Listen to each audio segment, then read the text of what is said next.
All right, it's March and pre-spawn is pretty much getting into full swing now across the country. Those bass are moving up from their wintering holes to their spawning areas, and they're using those transition banks to get there. If you're not sure what I'm talking about with transition banks, there's a video right up here. I go into great detail about that and how the bass use them. Check that one out. But assuming you know what the transition banks are and those migration routes, that's where the bass are right now, and there's no really better way to go after them than a jig. I mean, there's a lot of other lures out there that do work, but the jig, day in and day out, you can pretty much catch them every day with a jig. Thing is, there's all kinds of jigs. Football jigs and swim jigs, and finesse jigs, and on and on and on. Let's make it easy for you. The one you want to use right now is the Arkie jig, or sometimes it's called the casting jig. And that's because it's designed to go through a variety of different types of cover. So just to give you a quick overview of what an Arkie jig is. This might show it best, but it's this kind of style of jig head. Okay, it's kind of round, has a little bit of a point to it, not much of a point, kind of a blunted point. You know, the eye of the hook is up in the front, the eye of the jig, the line tie, is up at front. And I'll give you one more, just give you, same type of thing. You can see that's really good. That is perfect. That really shows exactly what the shape is. And the reason why these work so well is because right now the bass could be in open water, in rocky areas, or around sunken timber, or stumps, boulders, that sort of thing, or they could be buried up in the cover. And this style of jig can go through pretty much all of that. So you want to be ready because you don't know where they're going to be. And you have to have the right jig tied on. The sizes you need, basically just 1/4 ounce, 3/8, and 1/2 ounce is all you're going to need. The 3/8 ounce is the one you're going to use pretty much 80% of the time. And you can control its fall rate by what kind of trailer you put on. We'll talk about trailers in a minute. So you can use that pretty much anywhere. But if the bass are still real deep, go to that 1/2 ounce. And if you find them nice and shallow, then maybe go to that 1/4 ounce for a little bit slower fall. The key thing here is you don't want a hook on it that's super stout. This is why you don't want a flipping jig. Because the flipping jigs are equipped with a real stout hook. And because these fish are going to be anywhere and can be in open water, you don't need heavy flipping gear with 50-pound braid in open water. That's overkill, and the bass could see the line, for example, perhaps. You just don't need that. So that medium kind of hook is, again, all purpose. That can go in the open water, and you can go into, cover as well. The weeds aren't very thick right now, so you don't have to worry about heavy duty gear at the moment. So that's really key. And another thing you want to do, because the weeds aren't that thick, is see the weed guard here? I got it trimmed down to just get to the hook point. Okay, that's going to help you. That's going to help you a lot. It's going to help with hook sets. It's going to help clear that hook out of the way with a hook set. And it's going to allow it to go through that weedy cover a little bit better without getting hung up. Again, the weeds aren't that thick, so you don't need a super long, stout weed guard. So keep that in mind. Trim that down a little bit. As for colors, there's really 3 main types of colors to use right now. The one is natural, and these are for like the clear water to stained water, but these are like, the browns, right? Your browns and your green hues, watermelon, can be black as well, different variances of it, but that's a real staple in that type of water. Another color is, you can use in any color water really, but is your black and blue, or variances of that. In this case, this one has a little bit of purple in it too. But black and blue is like a staple anywhere in any color water. If you were going to have just one jig, Arkie style black and blue jig would be it.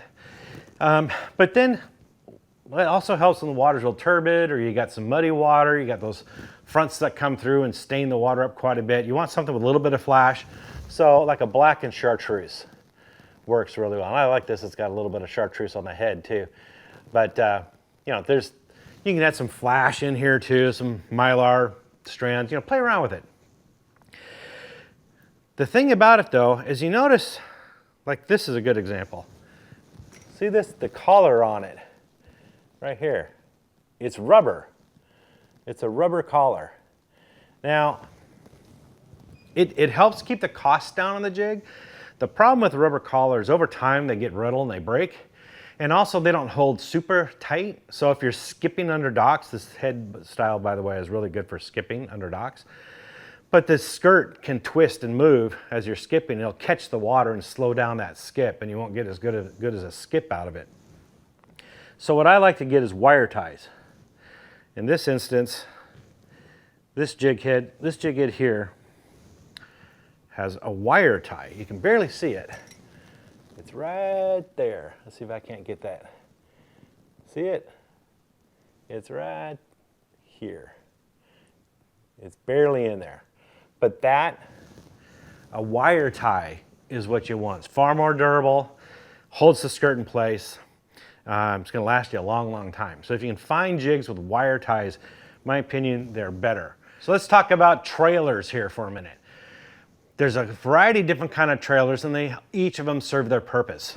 One of them is the natural looking craw trailers, like this one. It actually looks like a real crawdad. Doesn't have a lot of movement to it, but these kind are great in really clear water where the bass has a chance to get a good look at it. Plus, when the water's cold, you don't want a ton of action when the water's really cold, and these, you know, don't have a whole bunch of action to it. So these are great for that kind of thing. And they come in different colors, but I go with the natural colors. As you can see, this one's a green pumpkin. That is one style. Now, another style is what would be like a chunk. If I can find where I have that trailer, a chunk. Now this one, as you can see, this is just a chunk trailer, and with a little bit of appendages on it.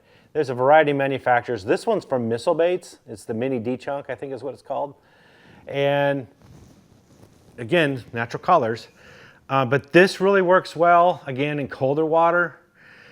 It has a little bit of action to it. It's a little bit smaller profile. This is the mini one. They have a larger one too. But those work excellent in water that's got a little bit of stain to it. Another style, what I would call, is like a flapper style. And that is one like this. You can see it's got some craws on it. It's a little bit small body. It doesn't have a ton of action to it. And this is great, again, when the water's cold or when you've had these fronts come through and it's kind of shut the bite off. And the bass aren't super active. Something that doesn't have a lot of action to it works really, really well. And it's got that large profile. So this is something I'd pull out, those post-front conditions. And then finally, I would have what's kind of an action style. One that's got some amount of action to it. So one of them would be like this. You got your split tail grubs. You see that? It's just a grub. That's all it is. It's just a grub if I don't drop it. And a little split tail on it. Works really well as a trailer. Or like this. This is the Rage Craw. I really like the Rage Craw myself. Because see this? These craws, they've got a little edge on them. And it catches the water. And so they go through the water, they kick. They look real active and lively. This is great when the bass are up somewhat shallow, they're feeding, they're active, they're moving around an awful lot. Or when you've got some stained or muddy water, something that's got a lot of movement that they can hone in on with their lateral lines, that vibration. That's perfect for those situations. As for rigging those trailers, what's really important is some guys, they just nose hook it, and I won't do that because the trailer gets torn up almost like on the first fish. It's torn up and useless. So a better way to do it is rig it on like that, right? Just thread it on to the jig itself, like that. So the whole thing is on, it's kind of like you would a Texas rig or something like that, but you're threading it onto the hook of the jig. And that way it's much more durable. You still got the appendages here underneath sticking out beyond the skirt. Works great. This is the way I've been doing it for decades, and it works really, really well. Now as for the rod and reel that you want to use, again, we have a medium power hook, a medium style hook.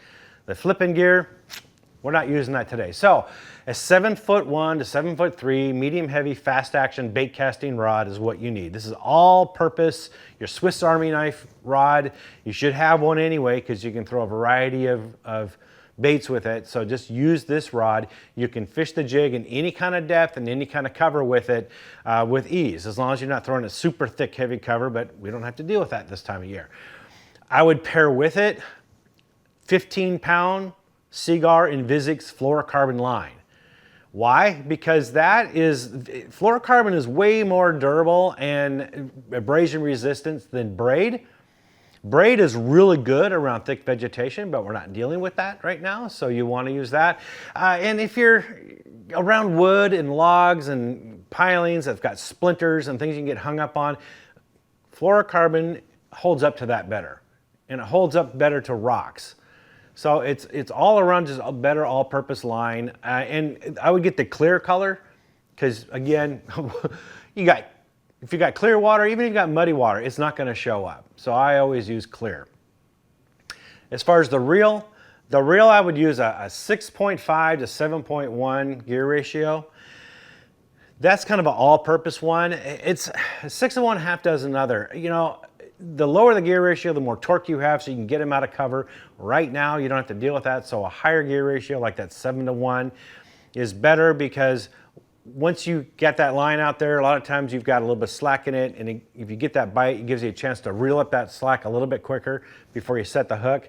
And also, after every cast and pitch, you can reel up the line quick and cast back out there faster.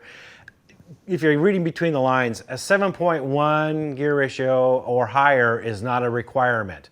If you got something between 6.5 and 7.1, somewhere in that range, you're good. If you're a little bit lower, 6.3, or a little bit higher, 7.4, don't fret, it's fine. You're gonna be okay. You just don't want something on the extreme, super low or super high. As to where to fish it, well, remember now, earlier in the month, the water's cold and it warms up as it goes on. So they'll be deeper earlier in the month and shallower towards the end of the month.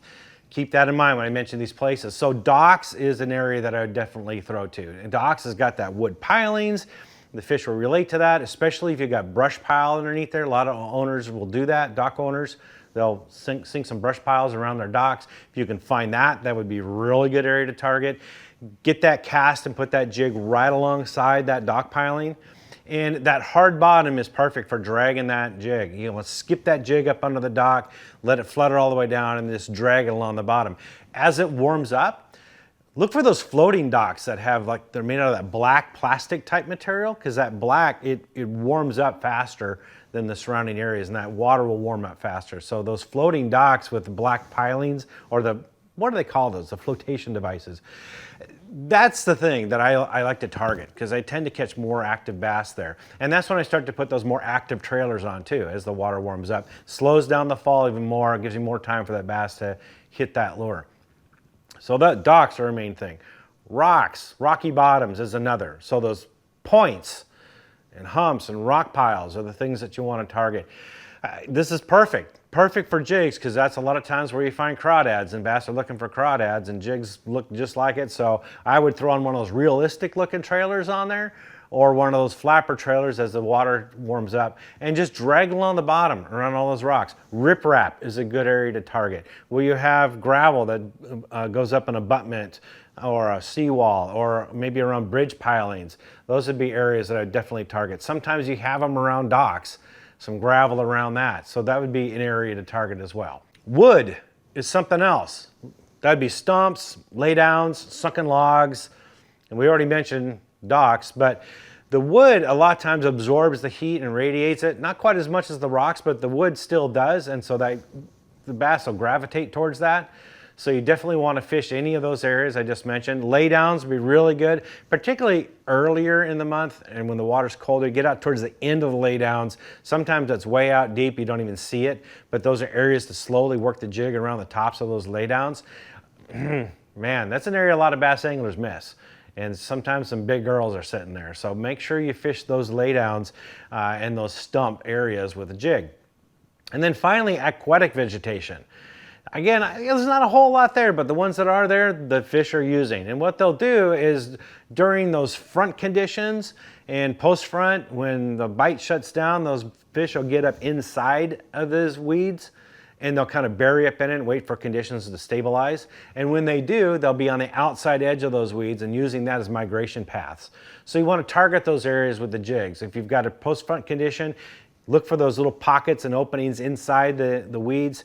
And when it's stable out, then you want to go for those edges, those little points that come out, those irregularities and anomalies. If you've got an area where it's hard bottom that butts up against where the weeds are, maybe even a log near there or something like that, now you've got a trifecta. You've got the right kind of cover with the weeds. That's definitely an area I'd work hard with the jig. Usually just dragging on the bottom is best. However, don't hesitate to experiment a little bit with hopping and dropping it. Sometimes exaggerated, lifting it way up and letting it flutter down elicits a strike, even though it doesn't seem like they would be hitting something like that. But you don't know until you try. So experiment with retrieves until you figure out what kind of retrieve they want that day, and then replicate that as you go out throughout your day. So I hope those tips help. For more tips and tricks like this, visit bassresource.com.